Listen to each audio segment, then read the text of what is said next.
নমস্কার, আমি পৃথা ঘোষ। বিষয় আবৃত্তি, বিভাগ ঘ, বয়স 36 বছর। আমি সর্বভারতীয় সঙ্গীত ও সংস্কৃতি পরিষদের অনলাইন সাংস্কৃতিক প্রতিযোগিতা 2025-এ অংশগ্রহণ করছি। আমার আজকের নিবেদন কবিগুরু রবীন্দ্রনাথ ঠাকুরের অমর সৃষ্টি কৃপণ।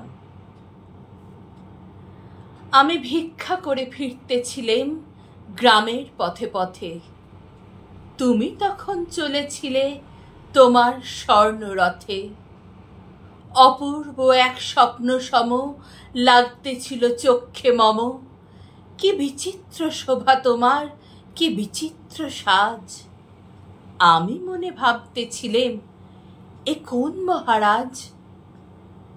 আজি শুভক্ষণে রাত পোহালো, ভেবেছিলেম তবে আজ আমারে দাঁড়ে দাঁড়ে ফিরতে নাহি হবে।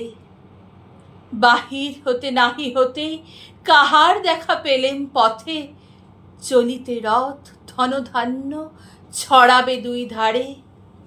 মুঠা মুঠা কুড়িয়ে নেব ভারে ভারে। দেখি সহসা রথ থেমে গেল আমার কাছে এসে। আমার মুখপানে চেয়ে নামলে তুমি হেসে। দেখে মুখের প্রসন্নতা জুড়িয়ে গেল সকল ব্যথা। হেনকালে কিসের লাগি তুমি অকস্মাৎ আমায় কিছু দাও গো বলে বাড়িয়ে দিলে হাত। মোরে একই কথা রাজাধিরাজ, আমায় দাও গো কিছু, শুনে ক্ষণকালের তরে রইনু মাথা নিচু। তোমার কি বা অভাব আছে ভিখারি ভিক্ষুকের কাছে, এ কেবল কৌতুকের বশে আমায় প্রবঞ্চনা।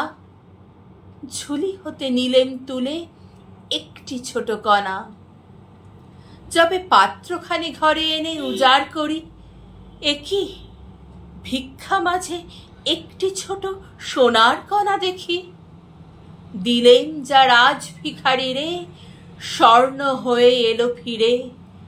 তখন কাঁদি চোখের জলে দুটি নয়ন ভরে, তোমায় কেন দিইনি আমার সকল শূন্য করে। নমস্কার।